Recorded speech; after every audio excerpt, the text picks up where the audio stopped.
Okay. Hayom Chaf Gimel Sivan Tafshin Pei Ze Hayom Asa Adonai Nagila V'nismechavo. And if I see, I have to mention to my dear friend Gila that all the rabbis are jealous of that wonderful mask that you made me. I've never gotten compliments from what I've worn until I got the mask that you made for me. So thank you so much. Okay, so let us begin. So the stories we'll talk about tonight are stories about journeys, and mostly journeys to the east. And let me also mention that one of my big beliefs is that one of the great issues of our times is the spiritual and cultural connection between Judaism and the Jewish people and humanity. And I see this encounter as something that must bring blessings for both sides. We have the obligation to bring blessings to the world, and that blessing I see as spreading deep teachings of Torah and spirituality to the world. And also it is a way to receive blessings because there's so many wise and good people throughout the world, and so much which we could learn from. So I'm often involved in the connection between different cultures and different peoples. And I will tell about some of my journeys tonight, and begin first with my encounter with China. An encounter which began with my book on Jewish spirituality, which in English is Become Blessed. Jewish spirituality between East and West was, to my great surprise and also joy, it was translated into Chinese. And in wake of the Chinese translation, I was invited to give a lecture series in China. And I went first, I was very challenged to think for a long time, what do I have to offer to the Chinese? And I think it's a question important not to give the same class to everybody, but to ask the people I'm meeting, what is it they truly have to hear? So in talking to people in China before my visit, they gave me a number of topics, and each topic I felt ultimately greatly enriched after learning the responses of the Chinese people to what I had to share with them. I thought most important to talk about the Jewish perception, not of God, but of humanity, and I started, one lecture I gave in Beijing was about the biblical concept that each of us is created b'tselem Elohim. We are each created in the image of God. And what does that mean about our humanity? And I shared with them a teaching of Rabbi Cook that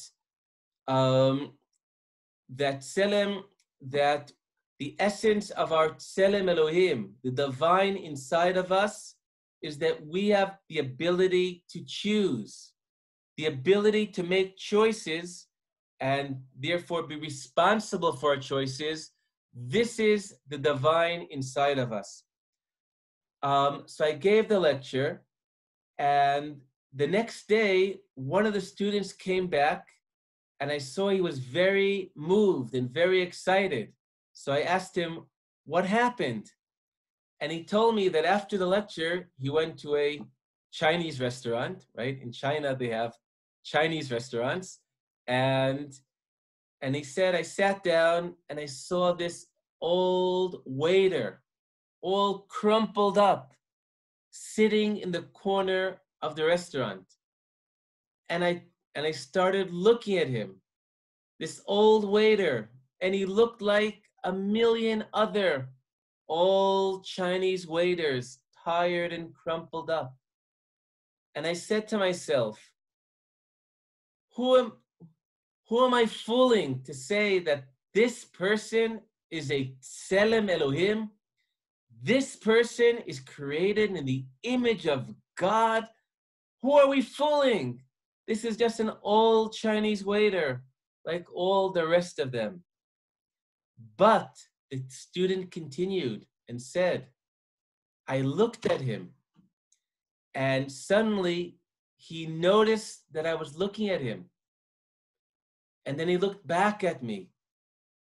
And now the student got all emotional. He said, the waiter, he had many choices he could have made. He could have chosen to ignore me. He could have chosen to be angry at me. But he made a choice. He did not ignore me. He did not get angry at me. He looked back at me and he gave me a beautiful smile. And then the student was trembling with emotion. He says, you see, this waiter, he made a choice. He made his Tselem Elohim. He made a choice. And his choice was to smile back at me. So here's one story that I learned in China about what could make a waiter that looks like all the other waiters be a Tselem Elohim. And everybody is warmly invited to open your video. And I see that among the people here is Esther Yang. Esther, you're China. Yeah. You're from China. So Yes. Yes, wonderful. Good to see you. I was just telling a story from my lecture series in China. And I will continue with some more stories about that. And about Shofar Mitzion that I think you're connected with. Yes, I know. I know him. Yes. I will tell you a good news that I already finished my convert. Then I'm a Jew now. Mazal Tov. Wow. And your name is Esther. Thank you. Yes. What a blessing. Wow. I'm so happy to hear that, Esther. And so happy you're with us. And you can see on other of my dear friends, Gershon and Gila, that are also in the process now. So, oh, really? Yeah. So isn't it wonderful seeing people's faces? So please open up. Now, okay. I'd like to continue with some more stories to my trip to China. One thing that very touched me was that the deep level of knowledge that many of the Chinese that I met had about Judaism. In fact, when I was in Shanghai, someone came to lecture and gave me this coin, and this coin is 900 years old, 950 years old, and this is important, the date. And the person said, I want you to have this coin. And usually I refuse to accept gifts like this, which are obviously very valuable. But he says, no, I really want you to have it. So I said, why? And he said, because he says, I love Rashi. Rashi is the great commentator of the Bible and of the Talmud, who lived between 1040 to 1105, meaning he died 915 years ago.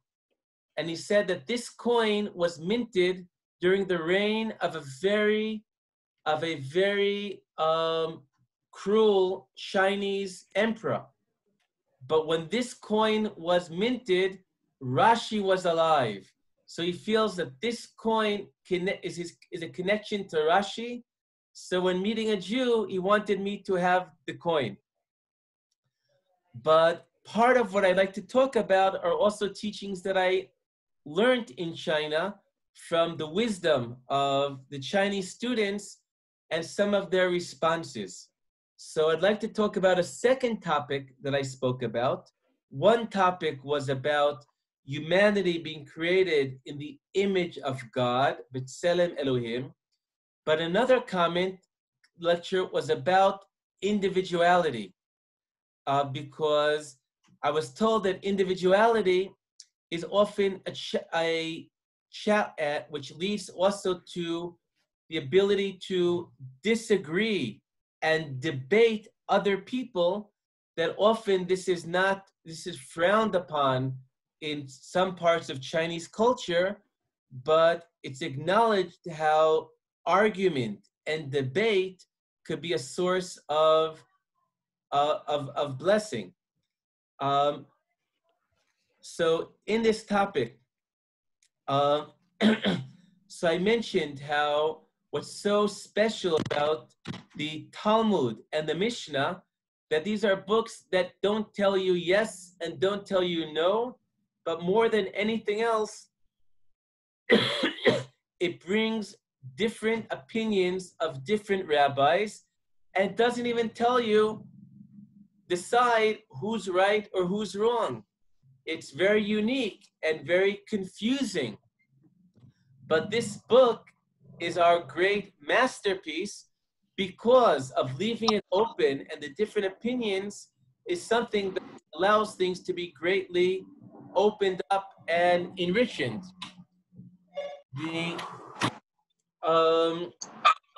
There's a story in the Talmud of two rabbis, Rabbi Yochanan and Reish Lakish, that after Reish Lakish, they're always debating each other. And after Reish Lakish died, Rabbi Yochanan entered a great stage of mourning that he wasn't able to break out of. So finally, they found another study partner for Rabbi Yochanan. And everything Rabbi Yochanan would say, this person would bring dozens of proofs that Rabbi Yochanan is right. But Rabbi Yochanan says, no, this is not what I want.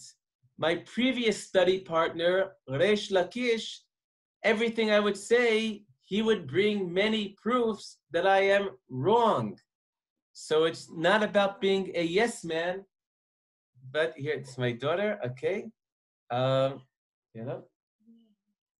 Okay, and it's seeing that debate and argument is a way of discovering truth. And in fact, in Hebrew, the word for truth is emet, which emet begins with the first letter of the Hebrew alphabet, the aleph. It continues to the middle letter of the Hebrew alphabet, the mem, and finishes with taf, the last letter of the Hebrew alphabet. Emet, which means that emet is something, truth is something which has to be all-encompassing. And we can only be all-encompassing when we have debate, when we have different opinions being raised. But it's challenging because not every debate is something which is fruitful. In fact, the Torah portion that we will read this coming week, Korach, is about a debate that was very negative, that Korach challenged the authority of Moshe, and this was considered to be a great sin. So and the Mishnah already tells us, that there are two types of debate. There is a debate for the sake of heaven, which is fruitful, like that of the sages Hillel and Shammai.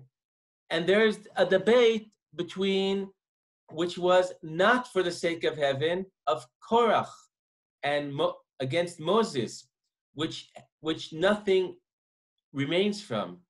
And I think the point of debate for the sake of heaven is for the sake to Maimonides, the Rambam writes, when it says for the sake of heaven, the point is not that this is a religious debate. It doesn't mean a debate for the sake of God. It means, the Rambam says, it means it's for the people who are searching for the truth. If you search for the truth, then your debate will be fruitful, because then you will truly listen to what the other person has to say. You will not be there to defeat him or convince him, but to listen to what's being said, and from that encounter, wisdom can be and truth can be discovered. And now I'd like to share the wisdom I learned from a young Chinese woman at a lecture I gave in Shanghai.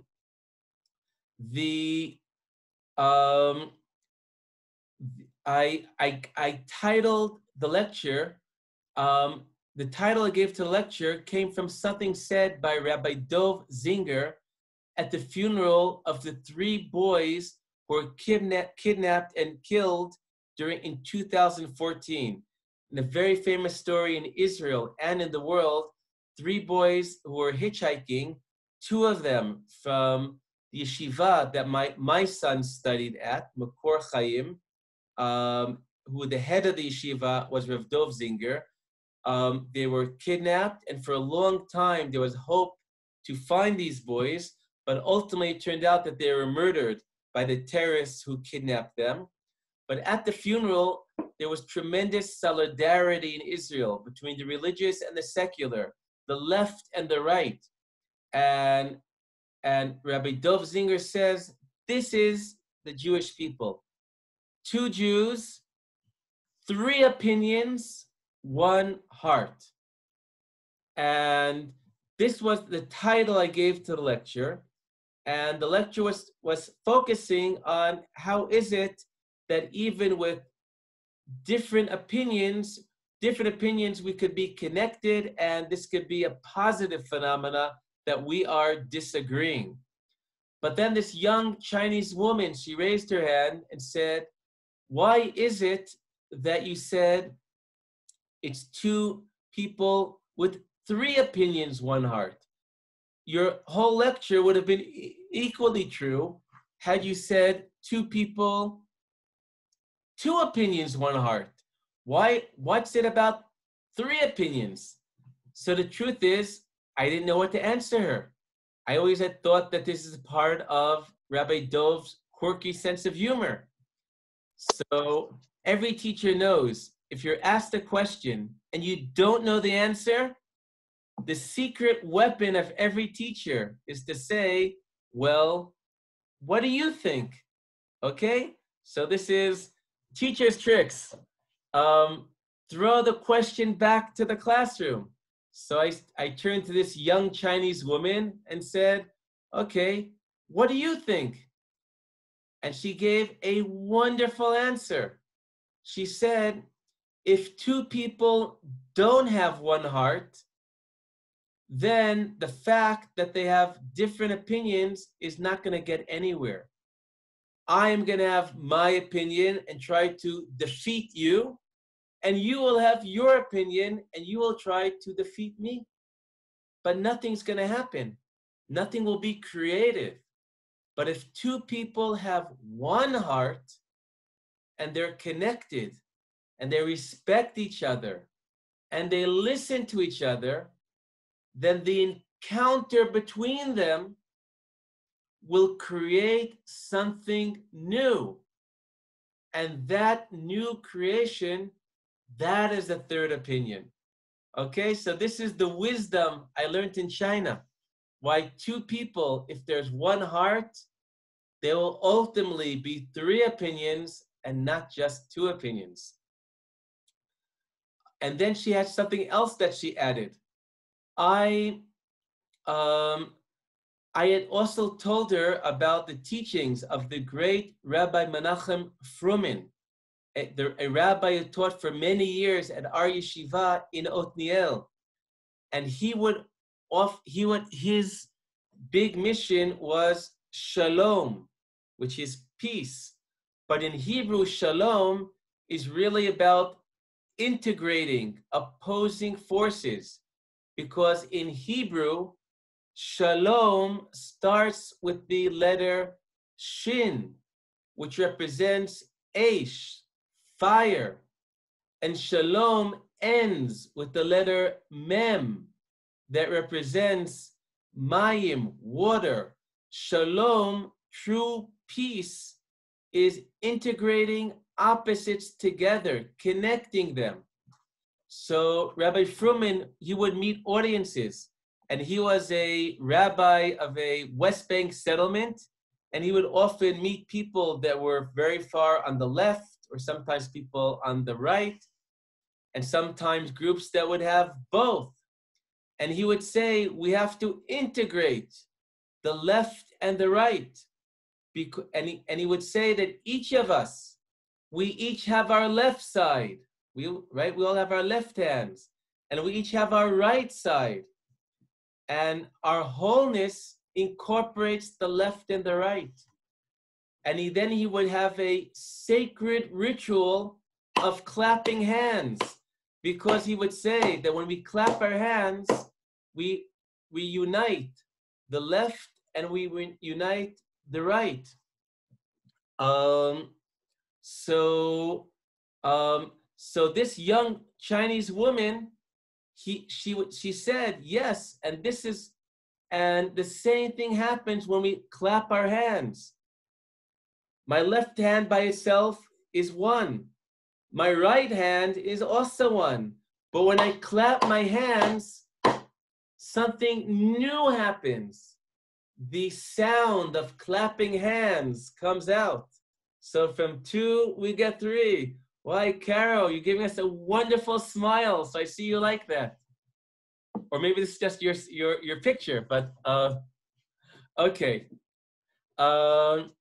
So this is some wisdom I learned in China. And one more story about China with another remarkable ending. And then I will also show you another show and tell to show you something I have from China. And when I took a train from Beijing to Shanghai, I felt very intimidated, because in Israel, for years, we've been talking about a train from Jerusalem to Tel Aviv, which is about 50 kilometers. For years and years, we've been talking about that one day we will have this train. Now, I go to China, and there's a train from Beijing to Shanghai. It's 1,500 kilometers. And the whole ride takes 4 hours. And it's such a beautiful train. And I feel so much like a country bumpkin. In Hebrew they say, Achbar Akfar, a country mouse, seeing this big train and knowing that I'm going to Shanghai, that has thousands of skyscrapers. And I'm feeling very little. And thinking, what am I going to talk about with these Chinese that has such technology and development? But on the train, I remember a story about the Old West in America. Now, the old trains, and some of the modern trains also, every car in the train has a rope that you could pull it and makes the train have an emergency brake. And this train is moving along, and suddenly somebody pulls the cord, and the train has an emergency stop. So nobody knows why, and after a few minutes, the train keeps on moving. But then again, a little bit later, again, the rope is pulled, and again, an emergency stop. And nobody knows, why is this happening?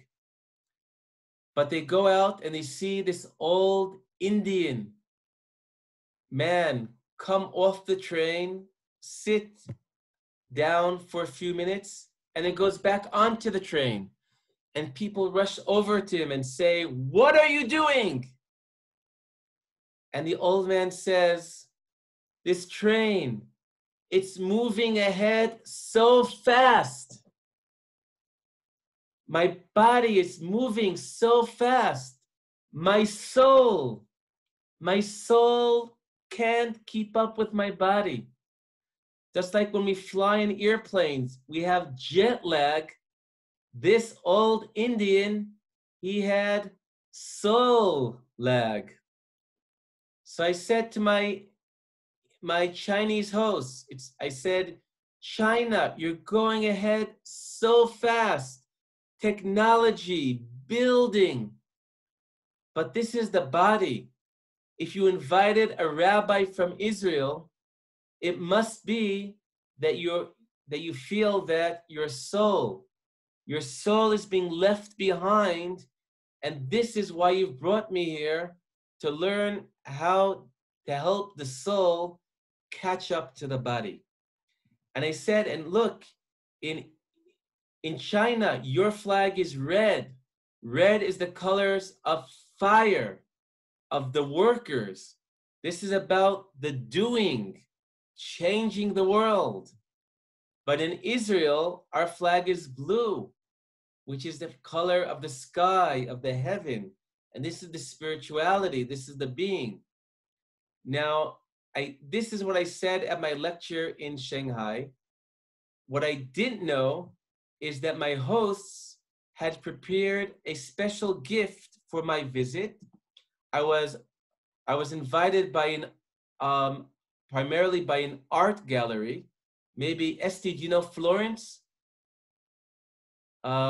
Anyway, so I know in Shanghai. yes, I know. So Florence, Yeah. they had a special artistic creation for my visit. It was two teacups, a red teacup to symbolize China, a blue because of the Chinese flag, a blue teacup to symbolize Israel. And for me, this is the fire and the water that I always talk about. And they said this is to symbolize the brotherhood of China and Israel. And in fact, there's a card which says Shevet Achim. The name of their creations is Shevet Achim, which is, so, okay, Esther, you can read the Chinese. But I can.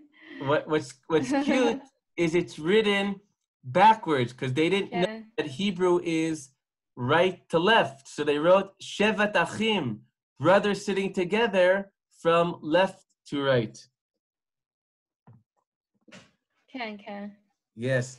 Actually, if we're already talking about tea, there's a beautiful saying from Pakistan that I could share with you.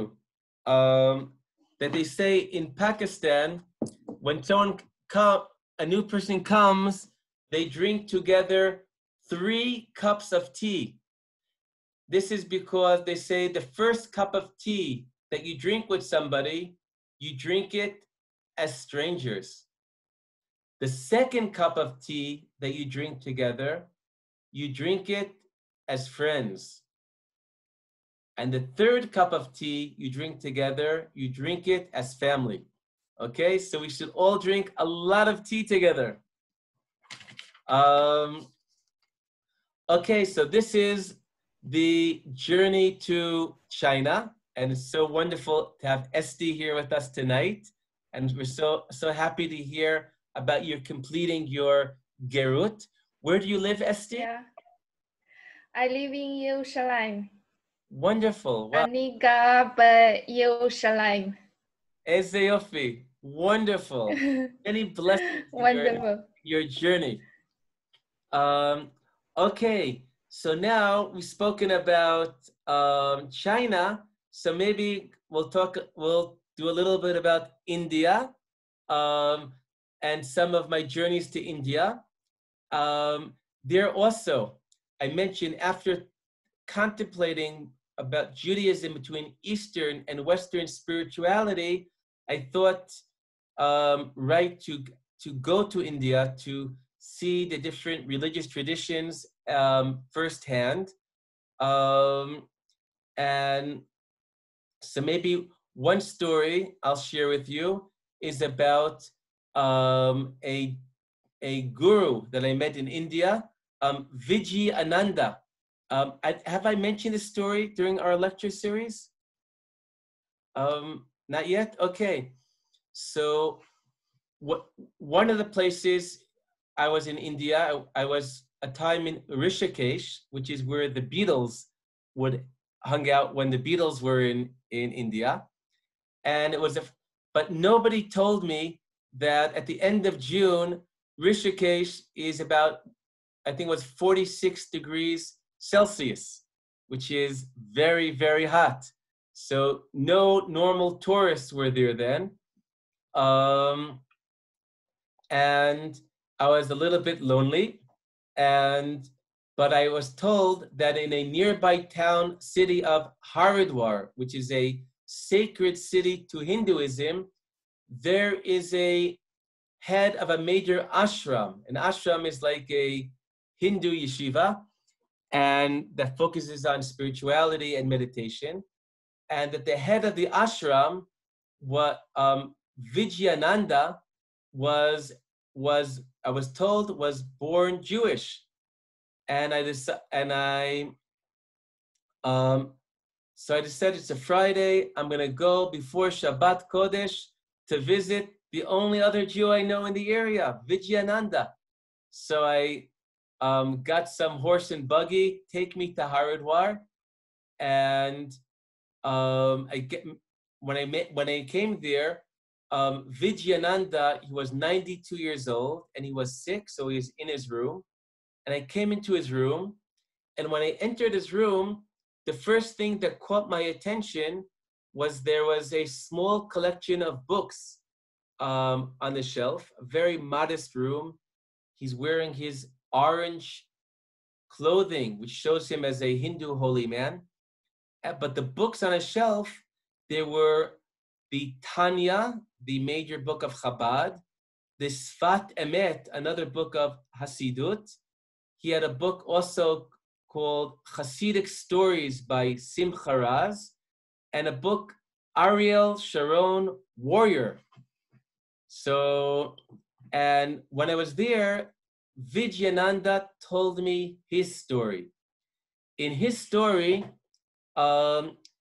he was born as Avram Yaakov Weintraub, a son of a rabbi in France. But early on, he became an atheist and also became a doctor. But he became fascinated with types of Advaita spirituality.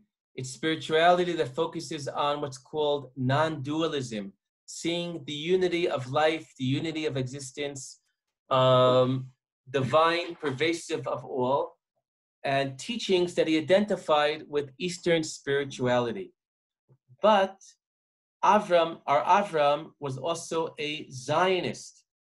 So when the War of Independence was being fought in Israel, he tried to volunteer in Marseille to the Haganah.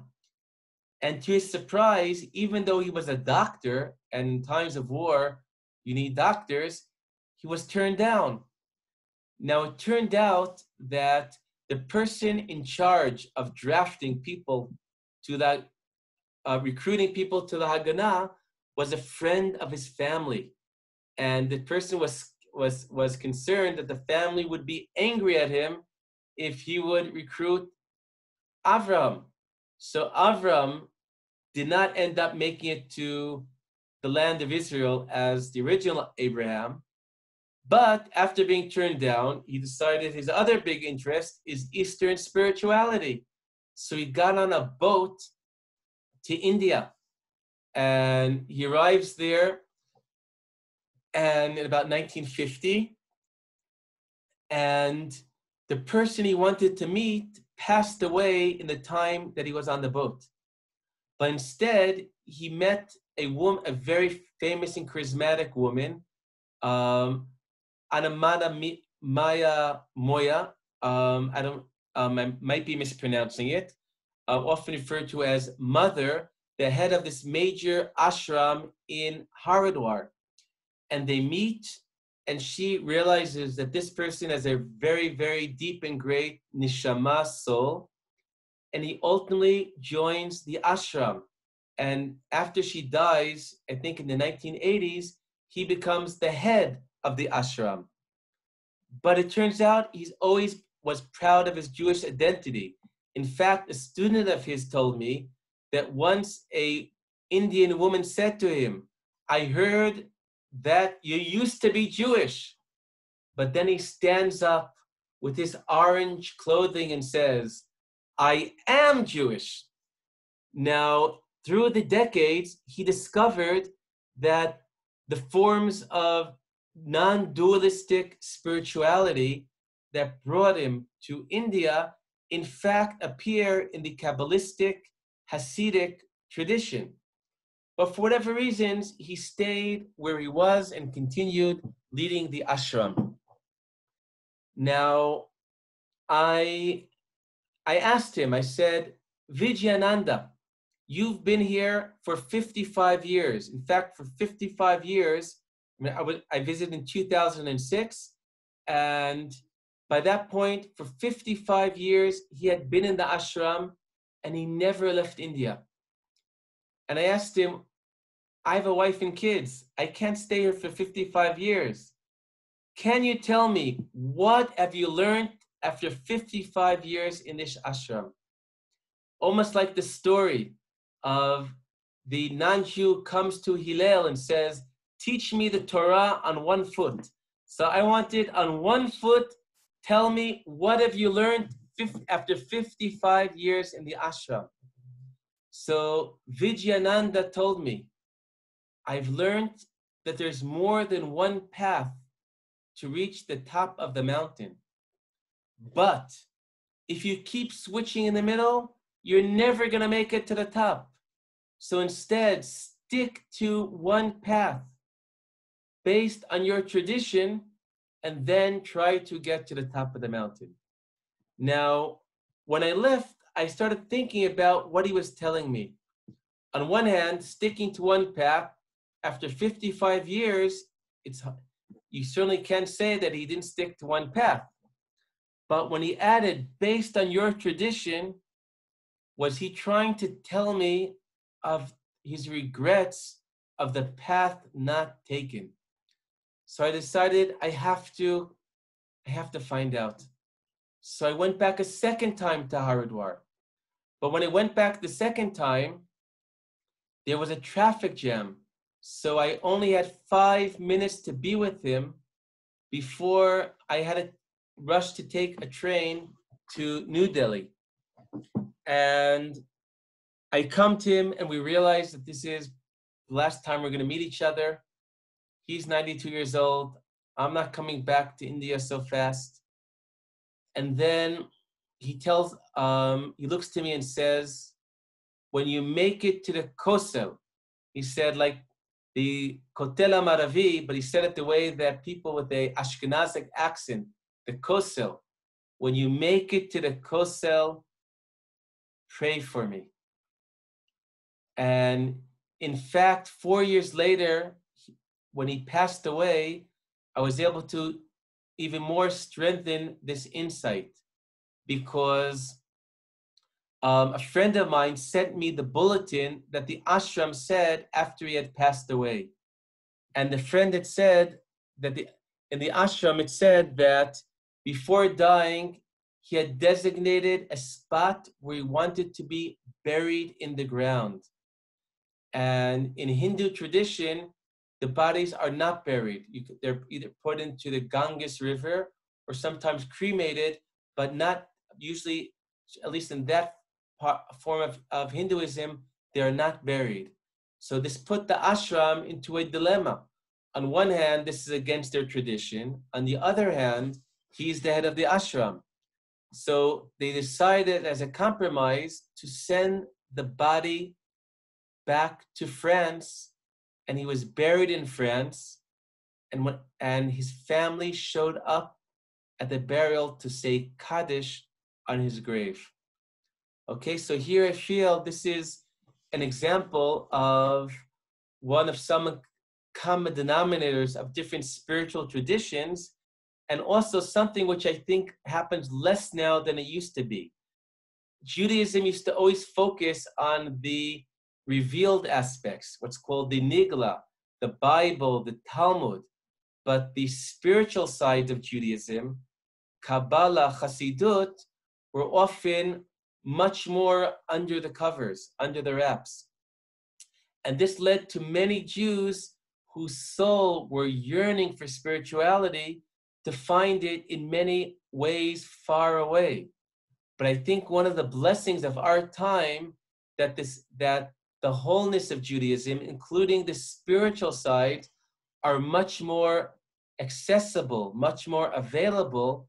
So now that the new Avram Yaakovs do not have to become Vidyananda to discover the deep truths shared by Judaism and other traditions about the unity of light and interconnection of life and existence.